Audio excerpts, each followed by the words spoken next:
Selamat datang di channel Feby Suka Mengabdi. Assalamualaikum warahmatullahi wabarakatuh. Selamat datang di channel Feby Suka Mengabdi bersama saya Alex Faruriza.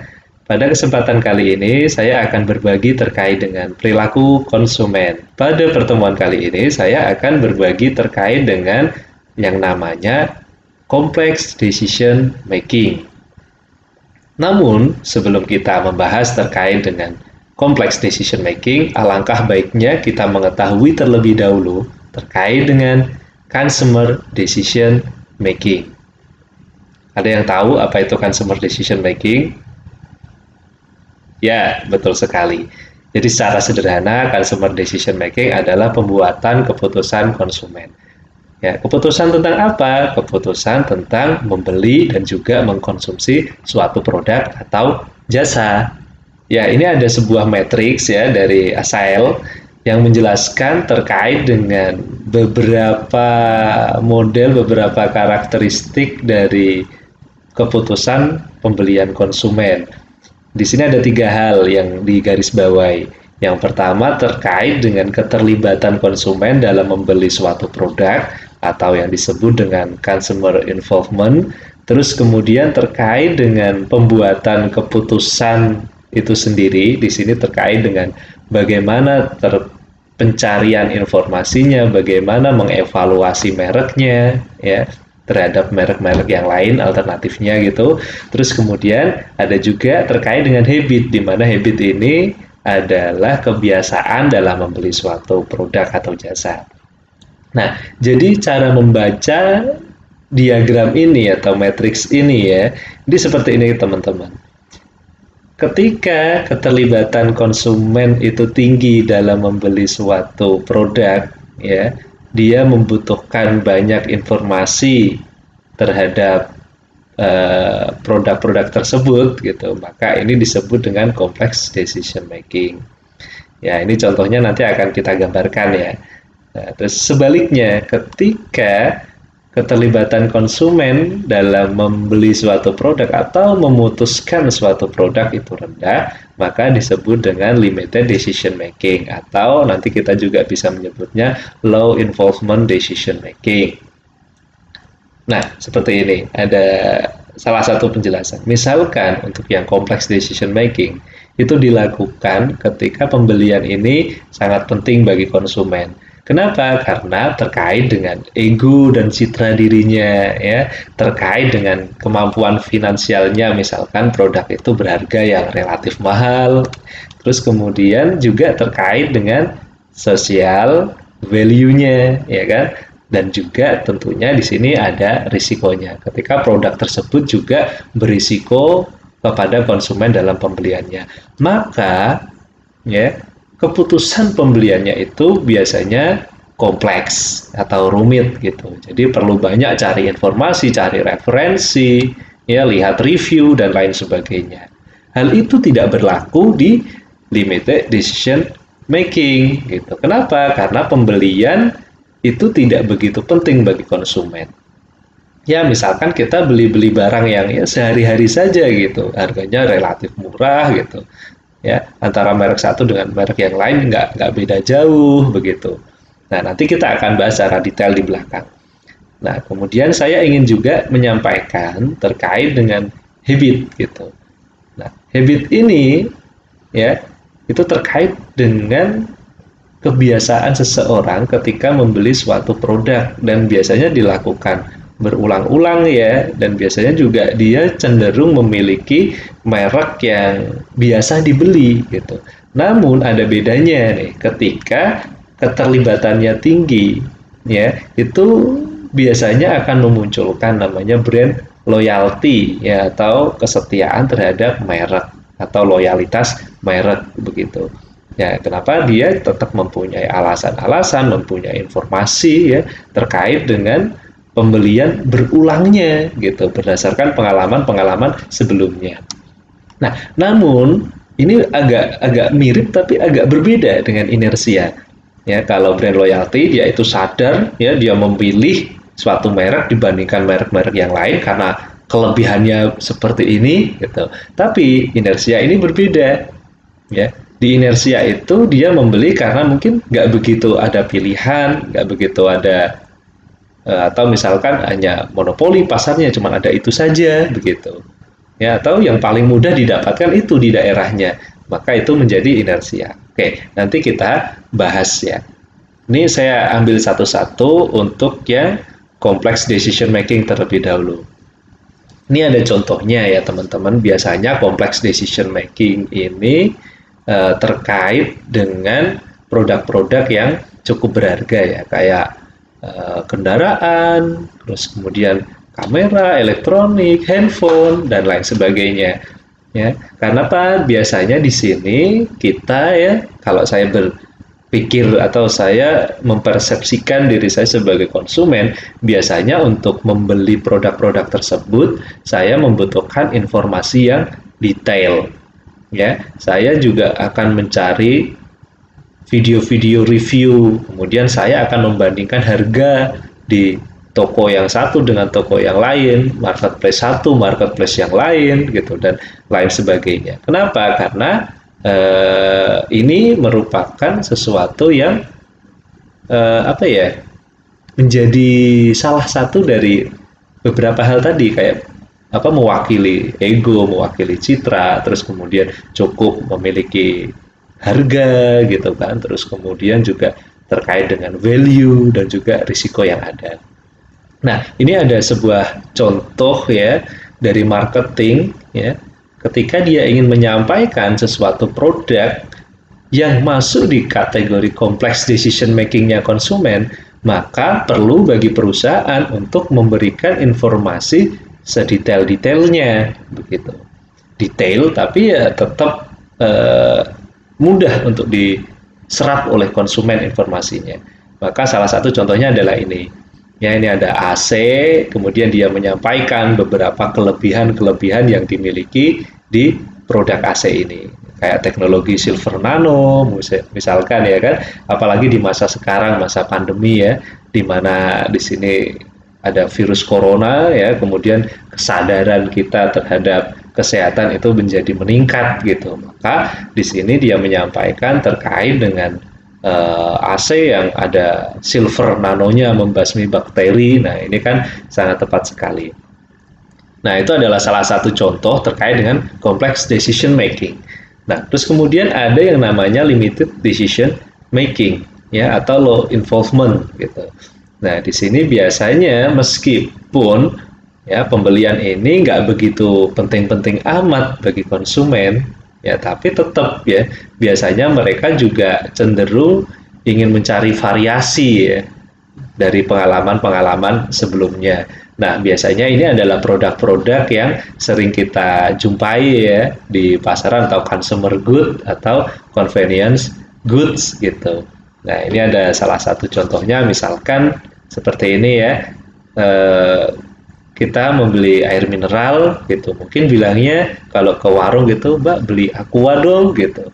Nah, akan tetapi kadang kita diberinya nggak Aqua gitu. Kadang ada Amidis, kadang ada Nestle, kadang Alto atau Sukawater ya. Tapi kita tetap ya, akan mau gitu. Mungkin berbeda dengan yang complex decision making ya. Anda misalkan ke counter, Anda bilang, Mbak, saya mau beli iPhone, ya kemudian dikasihnya Oppo gitu kan. Kira-kira Anda mau nggak?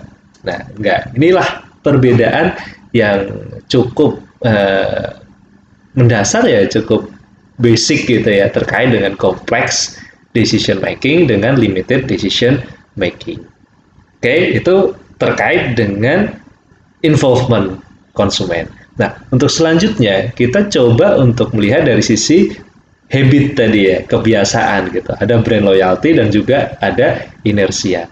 Nah, untuk yang brand loyalty ini biasanya pilihan konsumen ini menjadi sesuatu yang apa ya, sangat penting dan memang benar-benar dari hatinya berdasarkan perenungannya ya, dan dia juga berdasarkan pengalaman-pengalaman masa lalunya ketika membeli suatu produk mana yang paling memuaskan ya, antara merek satu dengan merek-merek yang lain begitu. Nah, biasanya produk-produk seperti ini itu konsumen cenderung melakukan pembeliannya berulang, tetapi dengan memiliki alasan yang tertentu gitu. Ya, kayak contohnya kosmetik gitu. Ya, atau skincare kemarin kita singgung ya. Ini kan kecocokan, bener nggak? Oke. Terus kemudian food ya. Food ini juga kadang juga bisa masuk di kalau yang atas ya involvement itu bisa masuk di limited, akan tetapi kalau untuk yang eh, masalah habit ini juga bisa memiliki loyalitas gitu. Ya misalkan kalau saya contohkan sebut merek itu, kalau saya misalkan eh, ayam goreng gitu ya, yang karena saya sukanya makan ayam goreng gitu ya, jadi misalkan ayam goreng fried chicken gitu. Nah untuk yang bermerek cenderung saya lebih menyukai misalkan KFC gitu ya. Kalau untuk yang level lokal gitu ya, pas akhir bulan misalkan saya cenderung lebih cocok ke Olive misalkan. Nah itu adalah terkait dengan brand loyalty, meskipun banyak merek-merek yang lain begitu, tapi saya merasakan kepuasan tersendiri pada beberapa merek tertentu. Atau ini juga biasa terjadi di kendaraan ya, misalkan makanya ada komunitas-komunitas, ada klub gitu, kayak klub ninja misalkan, atau klub Vespa misalkan. Nah, mereka ini sangat menyayangi klubnya gitu kan, menyayangi kendaraannya gitu. Nah ini nanti kita juga akan eh, perjelas lagi ya di sesi-sesi selanjutnya ya. Ini yang pengantar dulu. Nah, terus kemudian tadi kita singgung ya terkait habit, selain loyalitas ada juga inersia.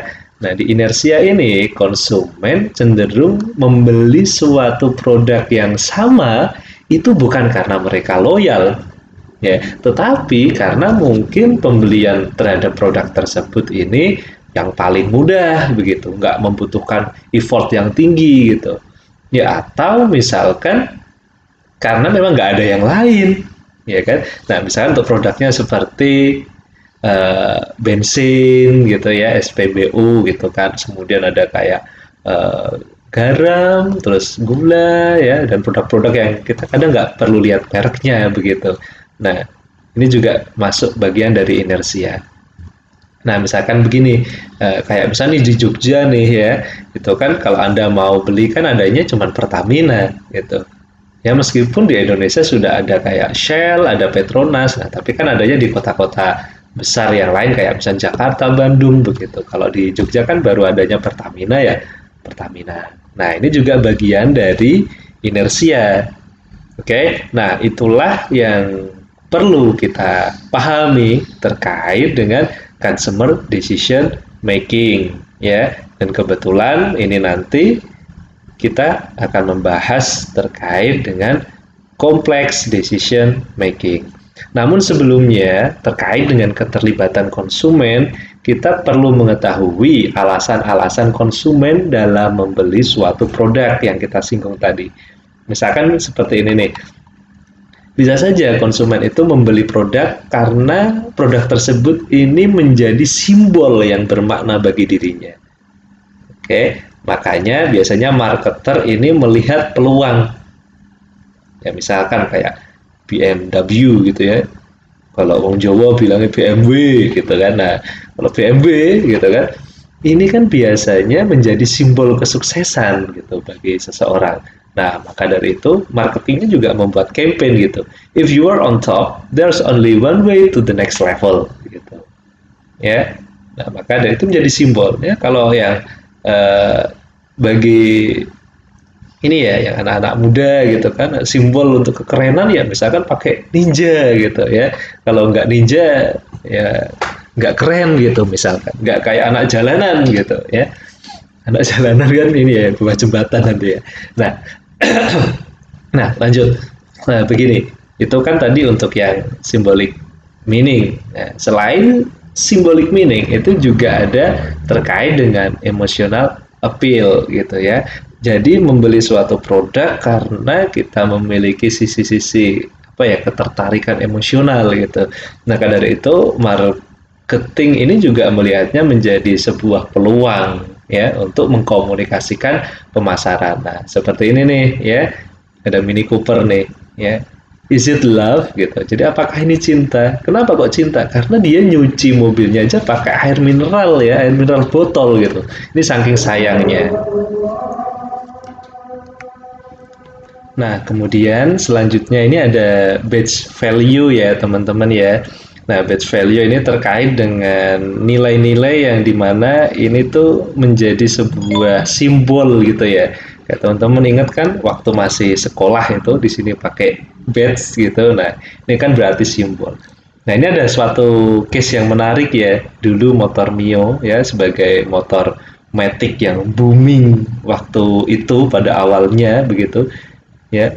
Mio ini mempositioningkan mereknya ini ya itu untuk wanita gitu ya, jadi makanya beberapa iklannya itu seperti yang bisa dilihat ya, kini saatnya wanita lebih menikmati kebebasannya gitu ya, jadi kan menunjukkan bahwa Mio ini memang dikomunikasikan motor wanita begitu. Ya. Nah, terus kemudian seiring dengan berkembangnya waktu bahwa sepeda motor matic itu nggak cuma wanita gitu, banyak pria yang menggunakan matic gitu. Nah, sehingga seiring berkembangnya waktu juga cara pengkomunikasian pemasaran ya itu pun berbeda gitu. Ya ada matic yang gesit ya, kayak gitu kan. Terus kemudian matic yang hemat dan lain sebagainya. Nah, bahkan ketika kita lihat di sini kan masih ada cowok cewek ya. Nah, ini berbeda lagi gitu. Untuk yang Mio Z ini ya, sobat libas jalanan gitu. Semuanya cowok. Nah, ini kan berarti berbeda ya dari konsep awalnya yang cewek dengan yang cowok gitu. Ya akhirnya motor matic pun ya bagi semuanya gitu. Nggak untuk perempuan atau laki-laki gitu. Dan segmennya pun sekarang jadi lebih luas lagi gitu kan, ada yang modelnya cross, ada yang modelnya perkotaan, ada yang modelnya touring gitu dan lain sebagainya. Nah, untuk selanjutnya terkait dengan complex decision making dan juga purchase and consumption akan kita sampaikan di video part kedua. Oke, sekian dari saya. Assalamualaikum warahmatullahi wabarakatuh.